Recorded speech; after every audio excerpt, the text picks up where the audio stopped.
Greetings, fellow Empyreans. I am Ashtarothi, the voice of New Eden, and it is the New Eden News for December 20th, YC 126.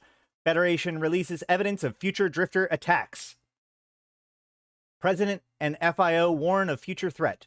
The Gallente Federation has declassified documents that they claim prove a major drifter attack is on the horizon. These documents have been published as a forecast report and contain details of Federal Intelligence Office operatives into drifter activities. The documents were shared following a joint announcement by President Celis Agard and FIO Director Aspecet Orvignor. According to President Agard, the document contains evidence of a credible drifter threat. She explains that the fact that this report has been made public was, quote, a sign of how seriously I take the dangers forecaster outlines and the importance of our preparations. When this attack will materialize is unclear, but that it is coming is undeniable, end quote. Director Aspecet Orvignor added that, quote, the FIO is dedicated to the security of our citizens first and foremost. The decision to publicly share this information was not taken lightly, but President Agard and I agree that hard choices will have to be made in the near future.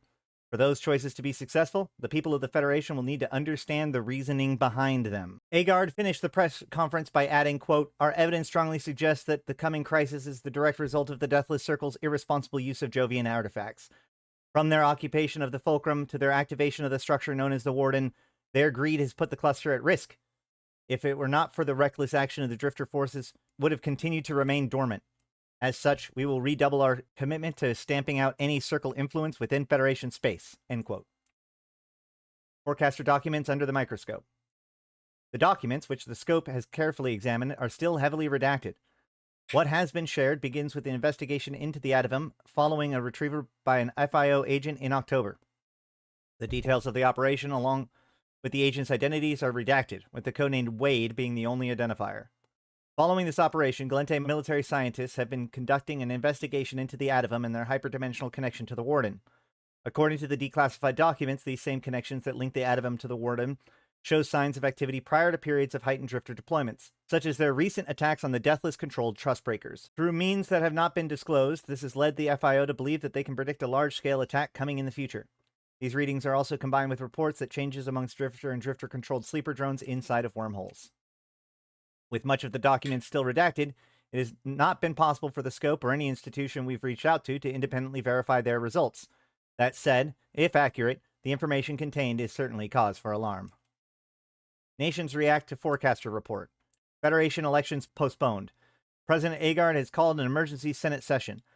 The session ended with a narrow passing of a vote to suspend the upcoming presidential election until the drifter crisis has been resolved. The vote passed thanks to surprise support from the Labor Populist. The Labor Populist Party has explained that, quote, while we remain critical of President Agard's policies, the security of the Federation comes first, end quote. Over last year, the Gallente primacy terrorist attacks led by the former Labor populist Senator Thibault Taylor has damaged the party's reputation. Recent polls suggest that if the election had gone ahead as scheduled, the Labor populists would have experienced a significant loss in seats. Empress reaction unclear. The Amarian Ministry of War and Ministry of Internal Order has issued official responses that they are, quote, taking forecaster under advisement, end quote. Since the siege of Zarzak, concerns over rising drifter activities have been raised within the Empire. These began when veterans of the Amar Drifter War petitioned the Empress.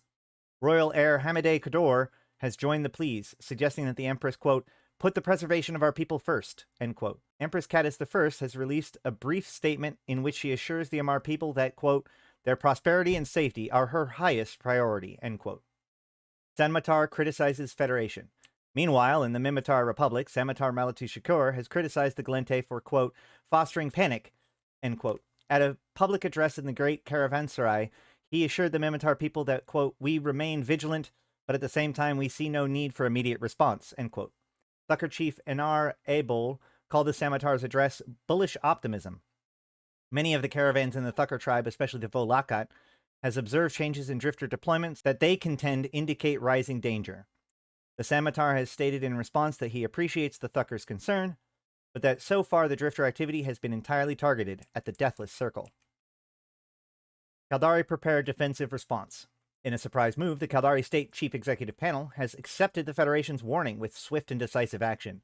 On receiving the news, Chairman Akimaka Saraki called the emergency meeting of the CEP, and a motion to create a special task force was passed 6-2. The Kalakiota and Sukavesta corporations of the Mountain faction were the only panel members to oppose the motion. Kalakiota CEO Harakan Oriitsu called the motion hasty and stated that, quote, such action should not be taken at the word of our oldest enemy, end quote. Following the meeting, Chairman Akimaka Saraki read the statement saying that the, quote, survival of the state comes above all. While our war with the Federation continues, we have gathered our own evidence and believe that the Drifter threat to be credible. It was not too long ago that another advanced and hostile group attacked our citizens and occupied our worlds. We will not risk such an outcome again. We will not let the cacophony of war deafen our ears to the rising winds. End quote. News in brief. Protests break out across Kali following decisions to delay election. Local law enforcement mobilized to quell violent escalation. SOCT reports DA's limit alley locust traffic increases as stellar emissions in Pochvan and Triglavian minor victory systems approach irreversible threshold points.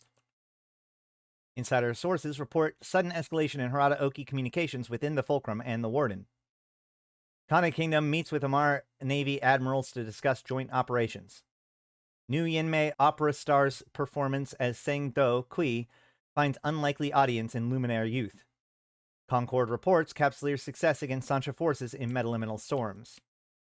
Modern revival of Solinit Kulitov tournament on New Caldari draws record crowds.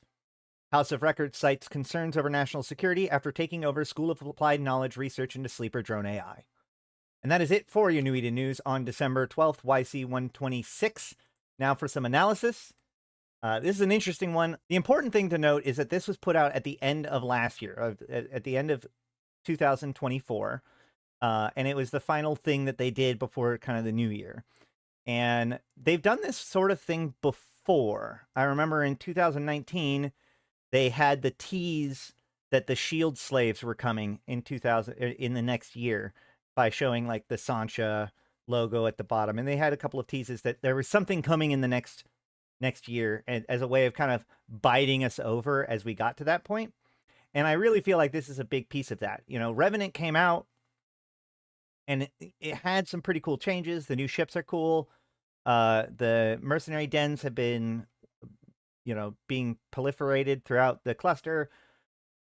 So far, Revenant has been fairly successful at what it was trying to do, but it really wasn't trying to do much. And it didn't feel like the story was matching what the actual expansion was about. And like, it really seems like Revenant is about this thing that is coming. You know, the storm is coming. This is the pause before the great conflict. And so this post really feels to signpost for us, the players, that, hey, there's a big thing going down starting next year. It's time to start paying attention, right? So a big piece to this is, one of the things I pulled out of this is that it says, they say, President Agard and I agree that hard choices will have to be made in the near future, but those choices to be successful, the people of the Federation will have to understand the reasons behind them. Now, protesting from the population in Gallente has been very popular recently. We first had the takeover of Intaki by Federation forces that was wildly unpopular and caused protests. Then you see the Gallente primacy start to rise up, sort of out of a reaction from that, but also just broadly a reaction to like greater Caldari aggression and perceived weakness within the Federation. And now what we're seeing is, also President Agard, she passed a big resolution that was about automating the workforce, and that was seen as also highly controversial, especially among the labor populists, which are the very people who kind of saw the rise of this terrorist supporter, who is no longer a senator, and now they are supporting her efforts. So the delay of the election could be considered a big deal. One thing to bear in mind is that the last time that the election occurred,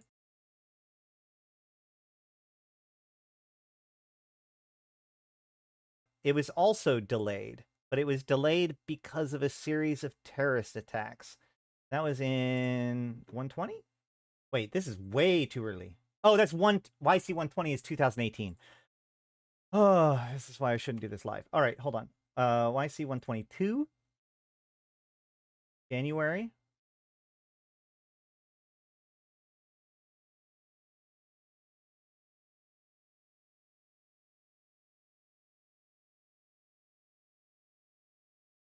Yes. Okay.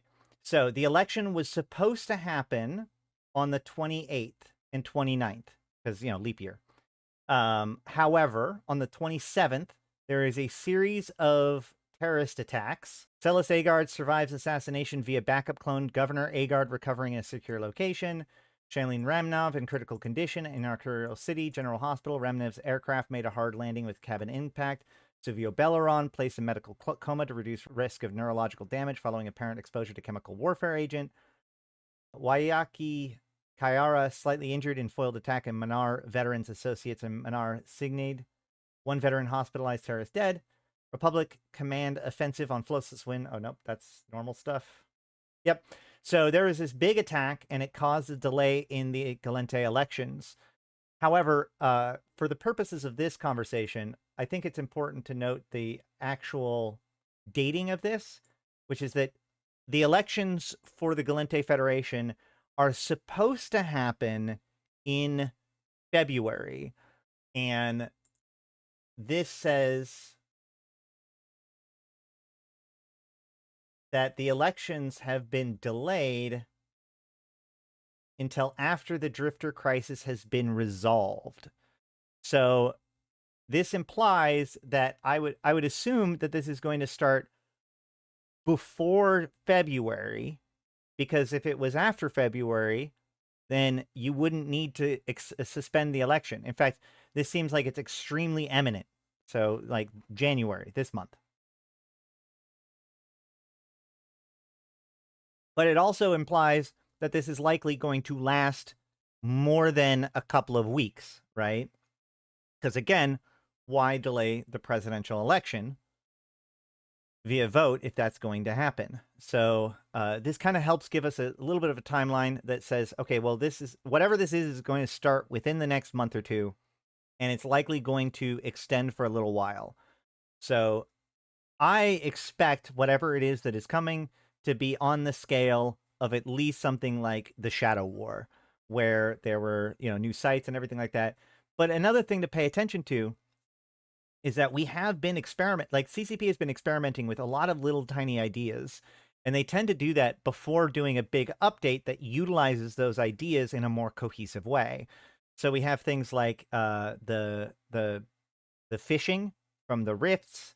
We have the trust breaker arrays, and experimenting with home fronts and low sec with the trust breaker arrays and the siege engines, where different turn-ins are components of the different fights and can spawn different rats depending on what it is that you provide. There's a lot of little tiny mechanics that they've been playing around with that I feel like could be subcomponents of whatever it is that's coming. Now, here's the kicker on this one, okay? There were skins titled The War for New Eden. I thought. I could swear I saw that before, and I just assumed that it was easy to find, and now it's not findable at all.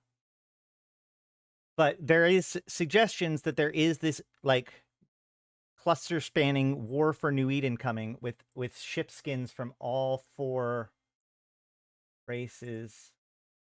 The point of the matter is that there is obviously a pretty significant event coming, and that's what they're talking about here.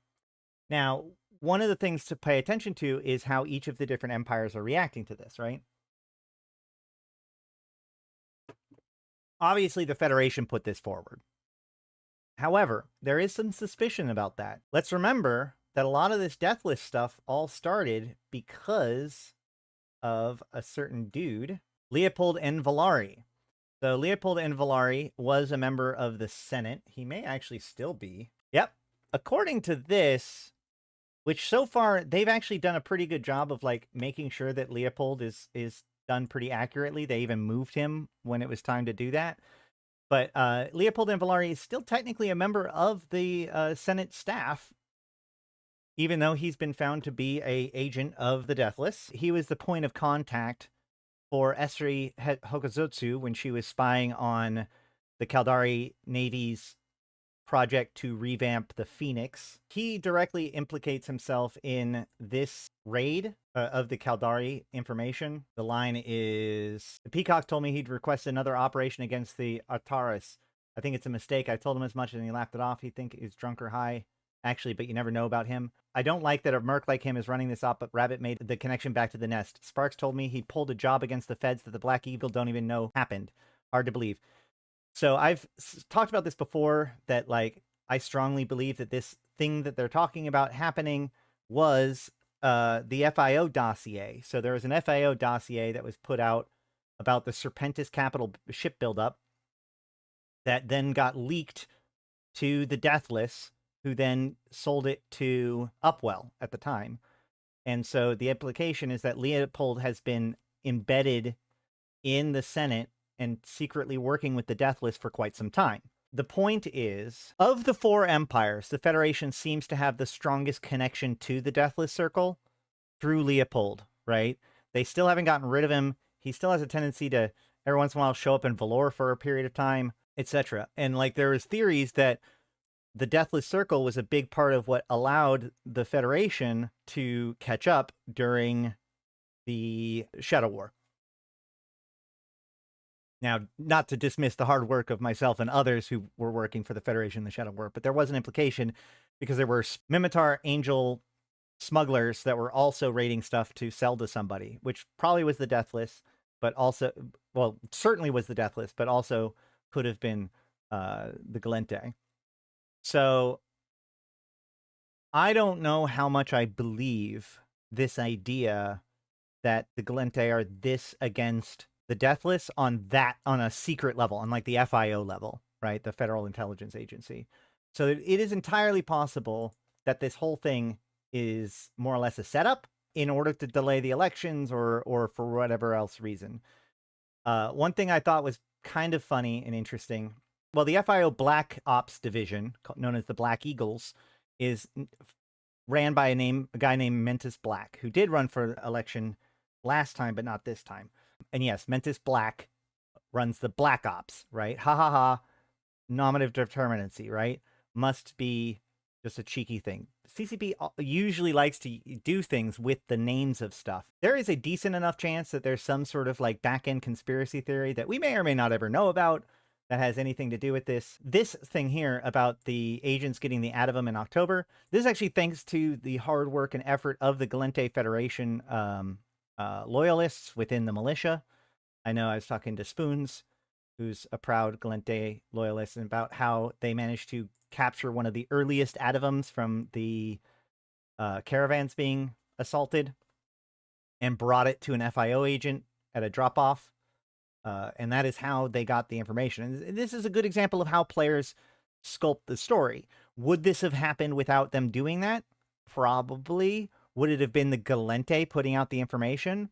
Maybe not. Would they have specifically had this credit? Absolutely not. So, like, the players had the little things. They role-played it out. You know, they got the Adivum, and then they posted on in-character forums and got instructions about the rendezvous, and then rendezvoused with an NPC actor and gave it to him.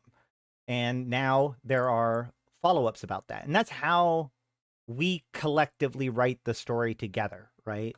You know, obviously the universe is big and these empires have their own agendas and they're pushing things forward, but we interact with it and can easily shape the texture, if not the direction of the way things are going. So anything else in here that's worth paying attention to? The one thing I do find interesting here is that they have it in all of these cases. They have a tendency to mention a secondary character, perhaps because they might be important eventually, because you've got the FIO director, but then you also have Hamade Kador for the Amar. You have Inar Ebol for the Minmatar, and then you have Hadakan Oritsu for the Caldari. Hadakan, by the way, low-key, like, she's one of the few survivors from the Empyrean Age Templar 1 days. You don't get to hear from her very much anymore. The other interesting thing is, so within the Mimitar are coming out against it. So the Gallente are for the report. The Amarr seem mostly neutral about the report, but towards favoring it. The Mimitar appear against it, even though the Thucker chief seems to be upset that they are against it. Now remember, the Thucker, like, a big chunk of the Deathless Circle is a Thucker clan, Harada Oki, Thucker Caravan. And the head of the Caravan Master of the Harada Oki was recently meeting with the rest of the Thuckers and with the SOE during the festivities in Thera, I think it was, not too long ago.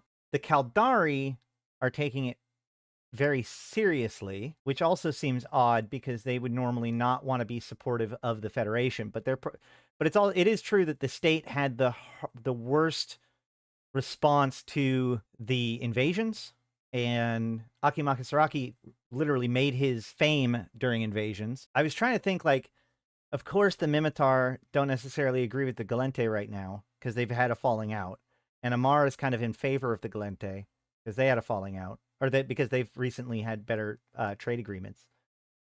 But the Caldari being supportive of this is really interesting, especially since they indicate that it's their own, they have their own intelligence on it. Also, especially since the House of Records is doing research into sleeper drone AI, which is what's caused them to have concern.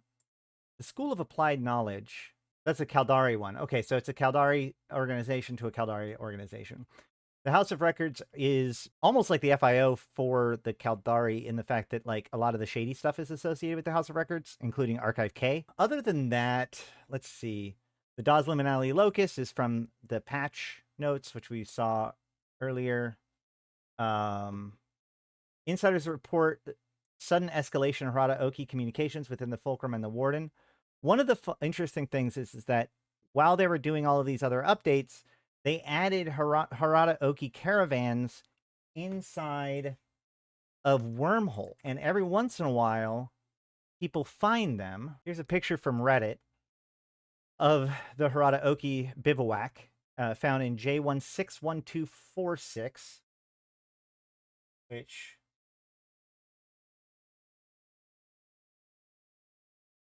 we can Google real quick to see. It is a C2.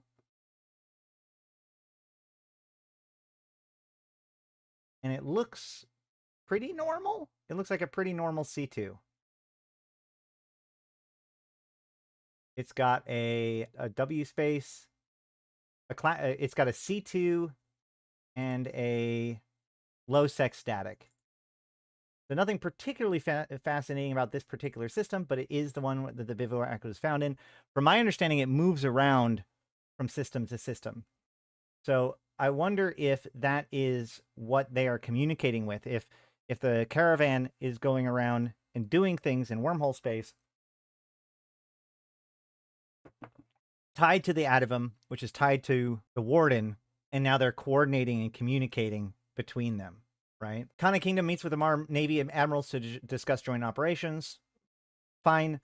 Kana Kingdom has always been kind of part of Amarr, but not part of Amarr, and have been integrating more and more over time. I know that the Khanate has been dealing with, like, the Caldari and has been doing suspicious stuff in Iridia. So, but it's hard to say exactly where this is going. The new Yinmei opera. Now, the Deathless actually got his start with the Shandeli Civil War, including the Yinmei, and I believe that Celes Agard is also Yinmei. The Sangdo, actually, now that I think about it, hold on.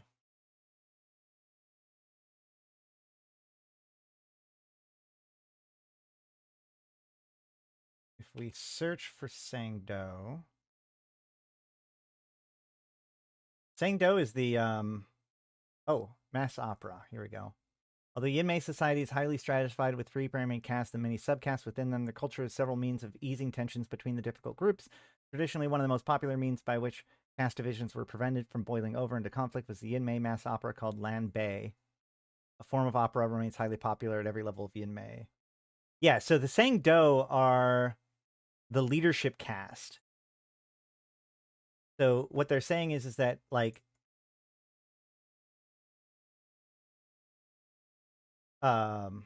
this opera, which is promoting the Sangdo, I assume, is finding popularity within Luminaire, which of course Luminaire is like one of the Gallente primary, like that's where Gallente and Caldari Prime are.